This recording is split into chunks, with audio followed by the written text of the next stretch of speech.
हम मनुष्यों की एक भयानक मिस्टेक क्या है, प्रस्तुत है फ्रेंड और फो बुक का एपिसोड 14, कैसी भयंकर भूल। एपिसोड 13 में हमने क्लियरली देख लिया कि जड़ के प्रति अपनी आत्मीयता है, अर्थात मेटीरियलिस्टिक चीज़ों के साथ हमारी बॉन्डिंग बहुत स्ट्रांग है।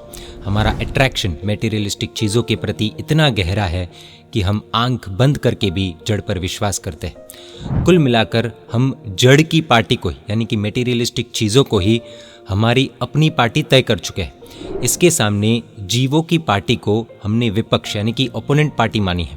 इसलिए हमें न तो उनके प्रति आकर्षण है और न ही उनके गुणों के प्रति आकर्षण है।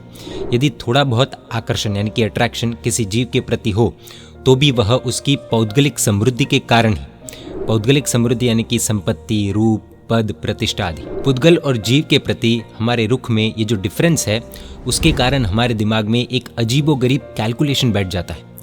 प्रेम का कैलकुलेशन अलग है। ये कैलकुलेशन किसने बनाया पता नहीं, कब बनाया पता नहीं, किसने किसको सिखाया पता नहीं, फिर भी एक बात फिक्स है, व्यक्ति जब दुनिया में पहली बार अपनी आंखें खोलता है तभी से वह इस सूत्र को, इस प्रेम के कैलकुलेशन को पढ़ा हुआ ही होता है। यानी कि बाय बर्थ वो ये बात अपने दिमाग में लेकर आता है। वो कैलकुलेशन है, अपनापन जितना अधिक उसकी भूल उतनी अधिक क्षमा करने जैसी। अंग्रेजी में एक कहावत है, When the love is thick, fault is thin.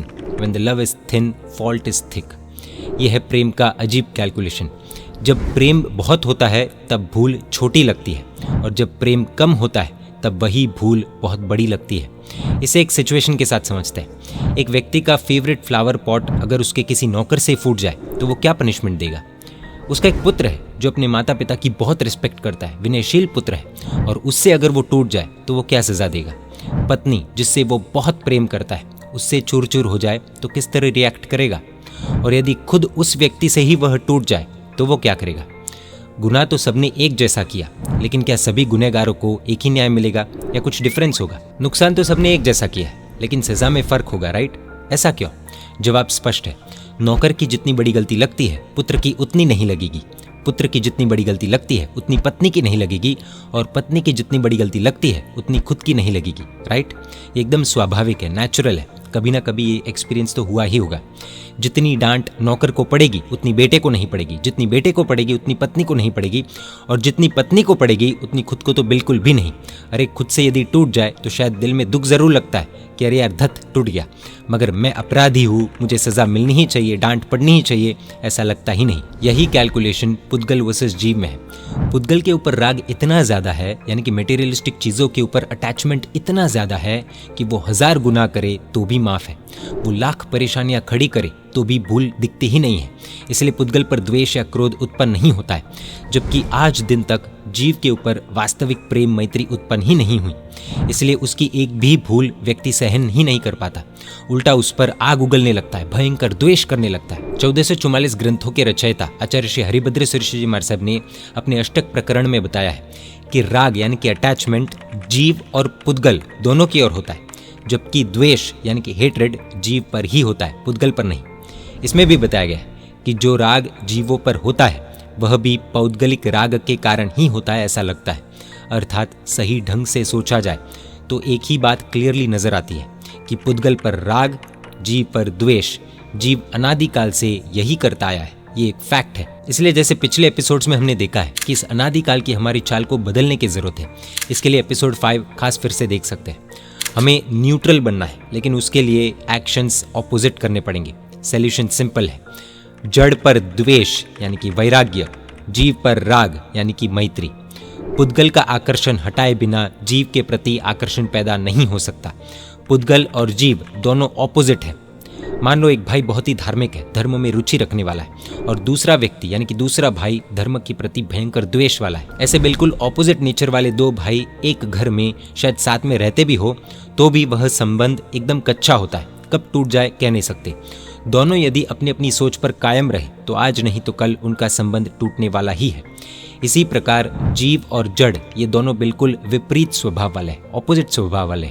जीव अमूर्त है, न उसमें रूप है, न रस, न गंध, न स्पर्श, जबकि जड़ मूर्त है, उसमें रूप भी है, रस भी है, गंध भी है, स्पर्श भी है। जीव नित्य है, शाश्वत है, जड़ अनित्य है, नश्वर है। जीव में चेतना है, पुद्गल में कोई चेतना नहीं है, सर्वथा ज्ञान शून्य जड़ है। सामान्य तौर पर आप यदि दुनिया में भी देखेंगे तो पता चलेगा कि जिसे जीवों पर सच्चा प्रेम है उसे पुद्गलों का राग, पुद्गलों का अट्रैक्शन, मटेरियलिस्टिक चीज़ों का अट्रैक्शन अधिक नहीं होगा। और जिन्हें पुद्गल का राग अधिक है, यानी कि मटेरियलिस्टिक चीज़ों का राग, अट्रैक्शन अधिक है, वह जीवों को सच्चा प्रेम नहीं कर पाएगा। अब सोचने जैसी बात है कि एक है ईस्ट और दूसरा है वेस्ट। इन दोनों का मेल हो भी तो कैसे, और हो भी जाए तो टिकेगा कब तक? आज नहीं तो कल टूटेगा ज़रूर। और आत्मा जितनी जितनी उस जड़ को चिपकने के लिए जाएगी उतनी ही उसकी दुर्दशा होगी। इसलिए तो ज्ञानी सलाह देते हैं कि भैया पुद्गल का आकर्षण तोड़ो और जीवों से मैत्री जोड़ो।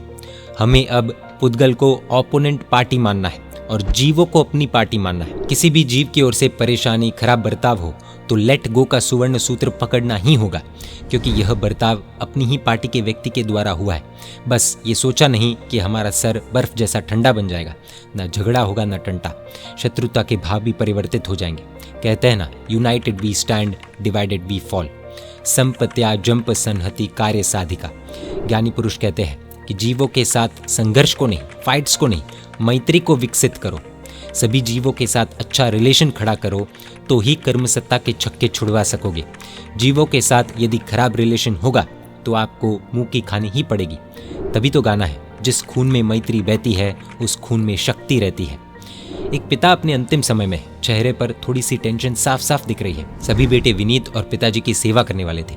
पुत्रों ने देखा कि पिताजी के चेहरे पर साफ साफ टेंशन दिख रही है तो कारण पूछ लिया। पिताजी बुद्धिमान थे, पुत्रों को अलग ढंग से शिक्षा देना चाहते थे।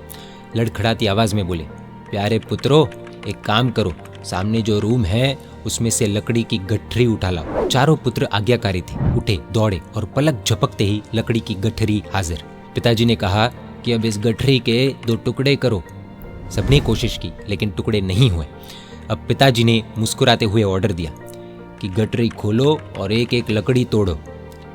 लड़कों ने हाथ में ली एक एक लकड़ी और चट ये टूटी, पट वो टूटी, बस सबकी सब टूट कर 2 हो गई। पिताजी ने जबरदस्त सलाह दी कि याद रखो, जब तक तुम चारों भाइयों में एकता होगी तब तक कोई तुम्हारा बाल बाका नहीं कर पाएगा, और जिस दिन तुमने अलग थलग अपनी खिचड़ी पकानी शुरू की उसी दिन तुम्हारा विनाश है। ये बात दिमाग और दिल में बिठा देना। एक्सपीरियंस्ड आदमी की ये बात हमारे लिए भी डायरी में नोट करके रखने जैसी है। जीव यदि मैत्री भावना से सारी जीव सृष्टि से जुड़ा रहता है तो मजाल है कर्म सत्ता की कि वो जीव को तंग कर सके।